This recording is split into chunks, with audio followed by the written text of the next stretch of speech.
we come to the second part of Mavis's story in this series, the 15th episode of the third series titled Toby's Tightrope, based on the story of the same name from the Railway series book, Tramway Engines. This would be the episode that completes Mavis's storyline for the third series. But is it a satisfying conclusion to her short storyline? Let's take a look. One day, Percy arrives at the quarry to pick up some stone trucks. The only other engine in the quarry at the moment is Mavis, who is sheltering between rocks looking miserable. Percy tells the young diesel to cheer up, but she explains that the manager found out about her going down Toby's line and causing trouble, so he has confined her to the quarry. She calls Toby a fusspot again, angering Percy, who tells her that Toby knows a lot more about trucks and that they must be left where he wants them. Percy then leaves to take his trucks to the harbour. Although Mavis likes Percy, she still does not understand why she cannot go down the line. The quarry's sided arrangements were very awkward. Mavis is forced to make several trips going backwards and forwards, shunting a few trucks at a time if she wants to put them in the correct places for Toby. Mavis is desperate to leave the quarry and makes a plan. She starts by telling the driver the work would be a lot easier if they could use a small part of Toby's line. Suspecting nothing, the driver agrees and Mavis is allowed to go as far as the first level crossing. The weather changes a few days later, which melts the ice and snow away. This causes an increase in work and Mavis takes trains that are so long that she has to go beyond the level crossing. She decides to proceed with her plan to go further down the line without making it look like her fault and asks the trucks to bump her at the level crossing. The trucks agree, but things go awry when Toby arrives while she is gone and decides to shunt them himself. The trucks decide to bump Toby instead of Mavis, and when he reaches the level crossing, the trucks give him a fearful bump and push him down the line. Melted ice and snow have caused the river on Toby's line to become a torrent and wash away a crumbling wooden bridge after a log destroys a section of it, leaving only the rails behind which form a tightrope across the abyss. When Toby is finally able to stop after his driver fights for control, he is on the tightrope precariously above the water, ready to fall at any second as more pieces of the bridge crumble into the torrent. When Mavis hears about this, she is horrified and immediately goes to help. Toby is anchored to some rocks with chains as Mavis takes the trucks away. Eventually, she is able to pull Toby to safety and later apologises about what happened with the trucks.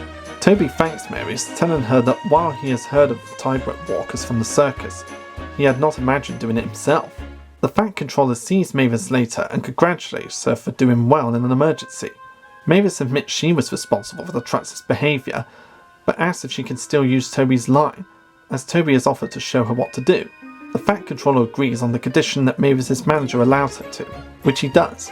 Mavis is now happier than ever and is considered to be a really useful engine. For a rather short character storyline, this is a very fitting and well-deserved end for Mavis, getting to prove herself really useful and getting what she wants. And it just takes Toby getting into trouble with some troublesome trucks to get her to realise that she was wrong. The only major difference I could find with this episode compared to the original story is the fact that Percy gives her the pep talk instead of the manager. I think that's a really nice change, having someone that's almost as young as Mavis give her the advice and the pep talk that she needs to put her on the straight and narrow. And they say that Mavis likes Percy in the episode, but they don't state if it's whether just as friends or as a like-like thing. But you can make the assumption that it's more as a friend thing. And for all of Hit Entertainment's faults during the CGI era of the show, they actually did play around with Percy and Mavis's relationship in the episode Percy's Parcel.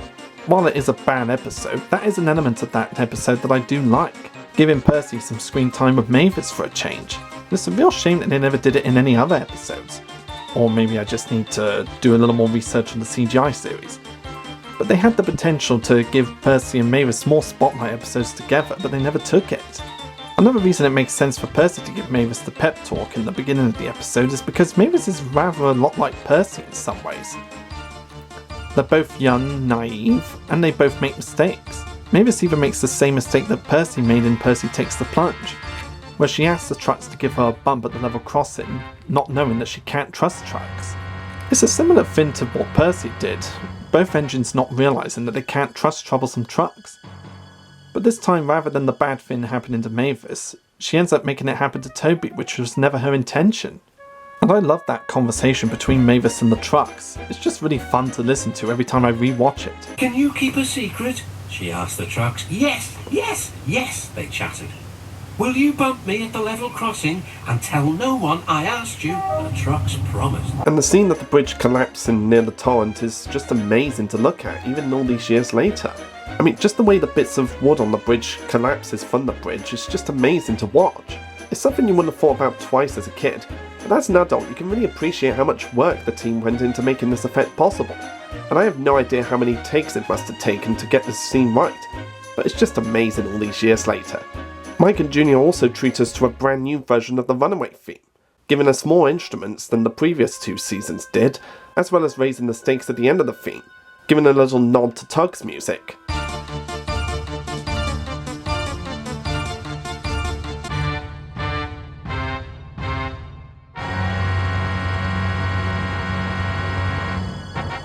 And I really love it when Mike and Donnell and Junior Campbell bring in Tug's music into Thomas. It's just an amazing touch.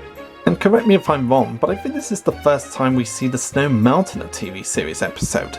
As I said, I may be wrong, but this is the first time I can remember the snow actually melting within the TV series.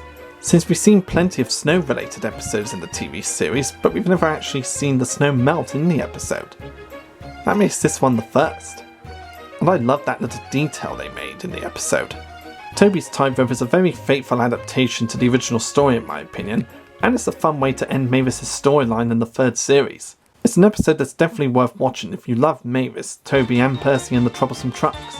It's an episode that's among one of the best, and a great wrap up to Mavis' storyline. It's definitely worth watching.